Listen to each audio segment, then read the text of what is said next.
Bonjour famille de Bridge. Nous sommes là pour partager la parole du mercredi et je rends gloire à Dieu pour cette très bonne opportunité. Amen. Et comme nous sommes en train d'aborder par rapport au nom de Jésus comme thème principal pour ce mois de mai, j'aimerais bien partager avec vous aujourd'hui l'impact du nom de Jésus dans nos vies. Amen. Alors, quand nous avons une rencontre personnelle avec Jésus, quand nous marchons avec Jésus, quand nous avons une intimité profonde avec Jésus, tout cela va produire un impact profond dans nos vies. Amen. Va nous transformer, va nous bouleverser. Amen. Et va nous utiliser pour après. Et c'est cela qui s'est passé avec les apôtres de Jésus. Nous voyons qu'après Jésus ressuscité, être ressuscité et élevé au ciel, nous voyons que les apôtres ont commencé, après la descente du Saint-Esprit, ils ont commencé à guérir les malades au nom puissant de Jésus. Et nous pouvons voir cela en Actes, chapitre 3, à partir du verset 6. Quand Pierre et Jean, ils descendaient pour la prière, ils descendaient vers le temple pour la prière et il y avait un boiteux qui s'est assis à la porte d'entrée, qui mendiait et nous pouvons voir qu'est-ce que Pierre lui a dit. Je ne possède ni argent ni or, mais ce que j'ai, je te le donne. Au nom de Jésus de Nazareth, lève-toi et marche. Nous pouvons voir ici Pierre, qui était un homme bouleversé, qui était un homme qui a reçu un impact profond dans sa vie par la vie de Jésus. Il était vraiment bouleversé par Jésus. Il marchait avec Jésus. Il voyait les miracles de Jésus. Il avait les enseignements de Jésus. Et après être rempli du Saint-Esprit, nous voyons ici un Pierre courageux, ardueux, avec hardiesse, rempli de la puissance de Dieu, qui est en temps de déclarer la guérison pour le boiteux. Nous voyons que Pierre, il était rempli. Alors Pierre, il avait dit, j'ai ni argent ni or, mais ce que j'ai. Qu'est-ce que Pierre, il avait? Il avait la vie de Jésus en lui. Il avait l'onction du Saint-Esprit. Il avait la foi. Il était vraiment un homme impacté par la vie de Jésus. Il était débordé de tout cela et maintenant, il pouvait donner qu'est-ce qu'il avait pour le boiteux. Et je me demande, Pierre n'a pas arrêté un moment et a demandé, Dieu, est-ce que tu veux que je prie pour ces boiteux? Est-ce que c'est ta volonté qu'il soit guéri? Non, Pierre n'a pas fait cette prière à Dieu. Pierre n'a jamais vu Jésus a fait cela. Quand les malades venaient à Jésus, Jésus les guérissait. Tous ceux qui venaient à Jésus, ils étaient tous guéris de n'importe quelle maladie. Ils étaient guéris. Alors Pierre était en train de faire la même chose que son maître. Il était en train de prononcer au nom de Jésus la guérison pour ses boiteux. Et c'est ça que Jésus nous a laissé. Non seulement à Pierre, mais à nous tous. Il avait dit, en vérité, Jean 14, verset 12, en vérité, je vous le dis, celui qui croit en moi fera lui aussi les œuvres que moi je le fais, et il en fera de plus grandes, parce que je m'en vais vers le Père. Et nous voyons ici, dans ces moments précis, que Pierre, après la transformation qu'il a passée avec Jésus, après la descente du Saint-Esprit, il est en train de dire, au nom de Jésus, lève-toi et marche. Et le boiteux, il était guéri à l'instant même. Amen. Et c'est cela que Jésus nous demande. Nous devons faire la même chose que Jésus. Nous devons déclarer la guérison au nom de Jésus. Et dans la suite, nous voyons que même le malade qui était guéri, que le peuple qui était là, tout le monde était étonné de ces miracles. Et tout le monde regardait Pierre comme si c'était lui qui avait produit ces miracles-là. Mais le verset 12 nous dit, qu'est-ce que Pierre a dit au peuple? Vous, Israélites, Pourquoi vous étonnez-vous de cela? Pourquoi fixez-vous le regard sur nous comme si c'était nous qui, par notre propre puissance ou par notre piété, avions fait marcher cet homme? Pierre était entendu reconnaître devant les gens qui c'était au nom de Jésus que le boiteux a pu être guéri. Il a donné toute la gloire à Jésus. Mais parfois, nous voyons qu'il y a des gens qui guérissent les malades au nom de Jésus. Ils sont plutôt fiers de soi-même. Ils ne donnent pas la gloire qu'il doit à Jésus. Mais Pierre ici, il est en train de donner toute la gloire à Jésus. C'était un miracle stupéfiant. C'était un grand miracle, n'est-ce pas? Mais Pierre, il n'était pas fier parce qu'il savait qu'il n'avait aucune puissance en lui-même. Tout ce qu'il avait venait de Dieu, venait de Jésus, venait du Saint-Esprit. Et c'était au nom de Jésus que le malade était guéri. Amen. Alléluia. Et quand nous voyons dans la suite aussi que les chefs, les anciens, les scribes et même le souverain sacrificateur, qu'ils ont vu tout cela et ils ont pris Jean et Pierre et ils ont demandé par quelle puissance ou par quel nom avez-vous fait cela? Et Pierre, bien sûr, rempli de Saint-Esprit, il a dit, sachez-le bien, vous tous, ainsi que le peuple d'Israël, c'est par le nom de Jésus de Nazareth que vous avez crucifié et que Dieu a ressuscité des morts. C'est par lui que cet homme se présente en bonne santé devant nous. Amen. Et il continuait, parce que c'était un moment de prêcher, de proclamer la parole de salut, pour que les gens puissent donner sa vie à Jésus. Il disait, le salut ne se trouve en aucun autre, car il n'y a sous le ciel aucun autre nom donné parmi les hommes, par lequel nous devions être sauvés. Et le verset 4 nous dit que cependant beaucoup de ceux qui avaient entendu la parole crurent et le nombre des hommes s'éleva à environ 5000. Alléluia, il y avait 5000 âmes qui ont donné sa vie à Jésus, qui ont reçu de cœur ouvert la parole de salut. Alléluia. Mais les chefs, le grand sacrificateur, les scribes, ils ont continué. Qui ferons-nous avec ces hommes? Car il est manifeste pour tous les habitants de Jérusalem qu'un miracle notoire a été accompli par eux et nous ne pouvons pas le nier. C'est impossible, n'est-ce pas, de nier un miracle si pareil, n'est-ce pas?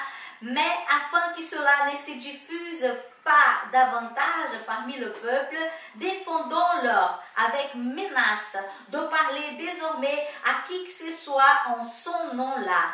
Alors il les appelait et leur défendit absolument de parler et d'enseigner au nom de Jésus. Nous savons, 1 Jean 5,9 nous dit que le monde est au pouvoir du malin.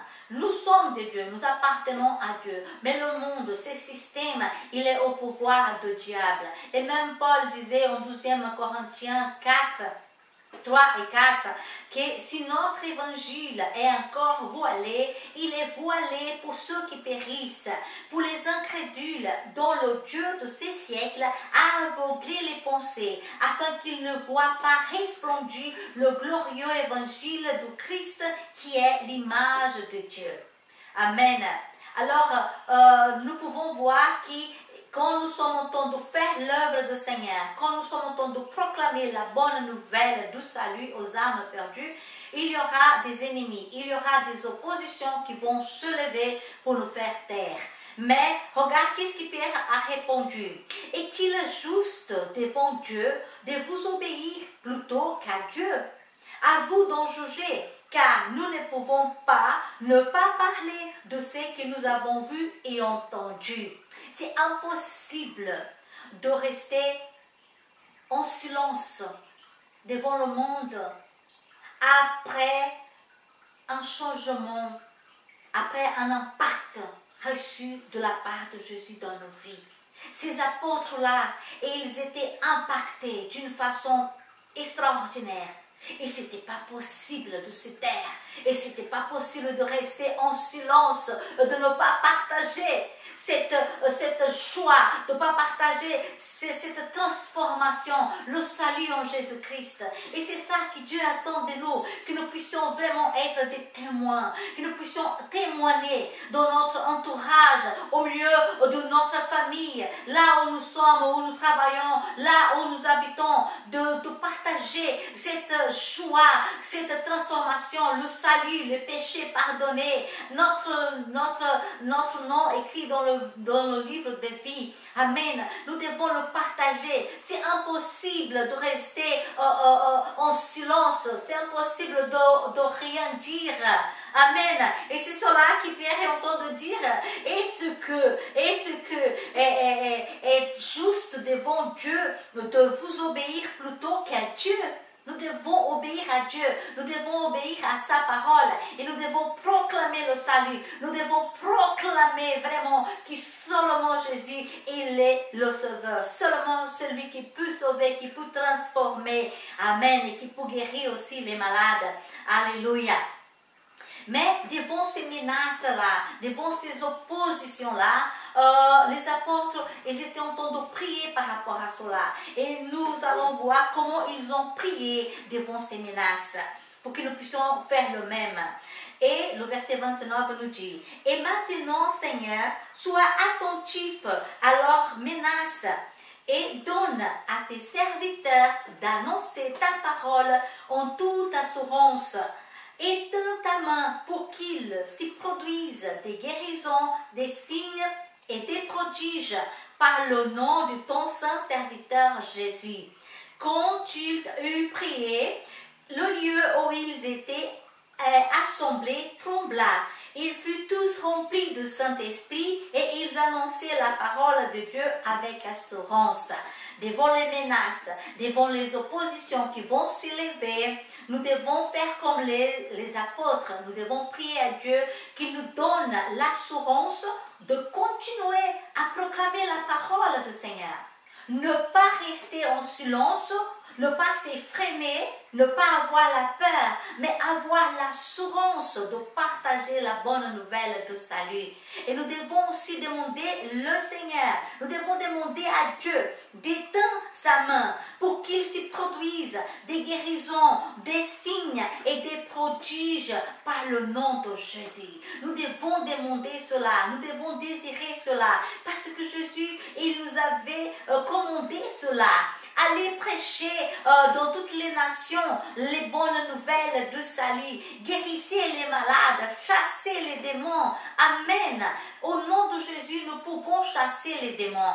Quand nous lisons Actes 16, le verset 18, nous pouvons voir qu'à un moment donné, Paul, quand il était allé prier, il devait à un moment donné chasser le démon. On va voir.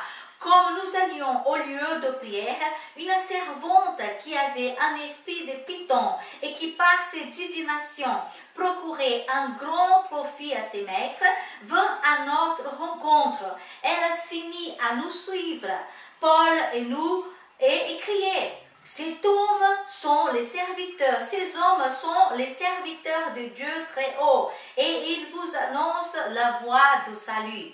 Elle fit cela pendant plusieurs jours. Paul, excédé, s'y retourna et dit à l'esprit, « Je t'ordonne au nom de Jésus-Christ de sortir d'elle. » Et il sortit alors même. Amen. Et quand nous lisons Luc 10, nous pouvons voir que Jésus nous a donné aussi l'autorité pour faire cela. Amen. Il nous dit, « Voici, je vous ai donné le pouvoir de marcher sur les serpents et sur les scorpions et sur toute la puissance de l'ennemi et rien ne pourra vous nuire. » Jésus disait cela au moment quand ses apôtres revenaient et qu'il disait, les 70 revinrent avec joie et disent, « Seigneur, les démons même nous sont soumis en ton nom. » Et il leur dit, « Je voyais Satan tomber du ciel comme un éclair. » Et voici, je vous ai donné l'autorité de marcher sur les serpents et sur les scorpions et sur toute la puissance de l'ennemi, et rien ne vous fera de mal. Amen. Jésus nous a donné cette puissance de chasser les démons, et au nom de Jésus, les démons doivent se soumettre et sortir. Alléluia. Pourquoi les démons sont chassés au nom de Jésus?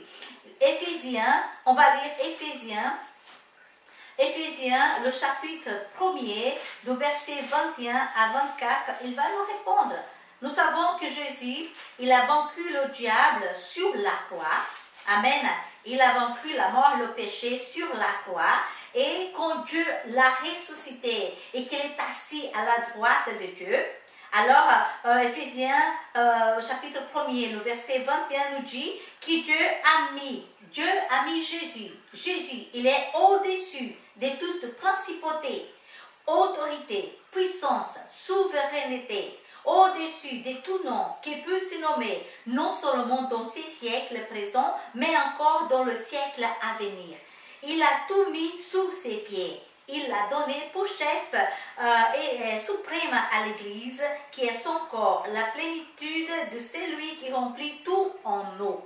Amen. Tout en tous. Amen. Alors, Jésus, il est au-dessus de toute principauté, autorité, puissance, souveraineté. Amen. Alléluia. Et même les démons doivent se soumettre à Jésus-Christ. Alléluia. Et Jésus nous a donné cette autorité de chasser les démons. Et au nom de Jésus, nous pouvons aller guérir les malades. C'est déjà une ordonnance. Amen. Il ne faut pas demander, Seigneur, est-ce que tu veux que je puisse guérir les malades? Est-ce que tu veux que cette personne soit guérie ou pas? Non, Jésus nous a déjà donné cette ordonnance. Allez guérir les malades. Nous devons guérir les malades au nom de Jésus. C'est ça que Pierre a fait. Amen. Si nous sommes remplis du Saint-Esprit, si nous avons été impactés par la vie de Jésus, si nous marchons avec Jésus, si nous suivons les pas de Jésus, nous allons guérir les malades, nous allons chasser les démons. Amen. Alléluia. Mais pour cela, il faut être vraiment rempli du Saint-Esprit, avoir la vie impactée par Jésus-Christ, avoir une intimité avec Jésus, avoir la foi, amen, en Dieu, alléluia, et être vraiment cet instrument puissant que Dieu veut que nous puissions être dans ces temps que nous vivons, que nous avons besoin vraiment de guérir les malades au nom puissant de Jésus. Amen. Je vous encourage vraiment d'être cet instrument entre les mains de Dieu et de croire que Dieu veut encore nous utiliser comme il a utilisé Jésus, comme il a utilisé les apôtres. Dieu veut continuer à nous utiliser parce que Jésus n'a pas changé. Il est le même hier, aujourd'hui et éternellement. Amen. Alléluia. Alors que Dieu nous fortifie à nous tous. Amen. De vraiment lui faire confiance dans sa parole et de vraiment être cet instrument puissant entre ses mains. Amen. Nous vous attendons pour la prochaine vidéo. Que Dieu continue à vous bénir et à très bientôt. Bye bye.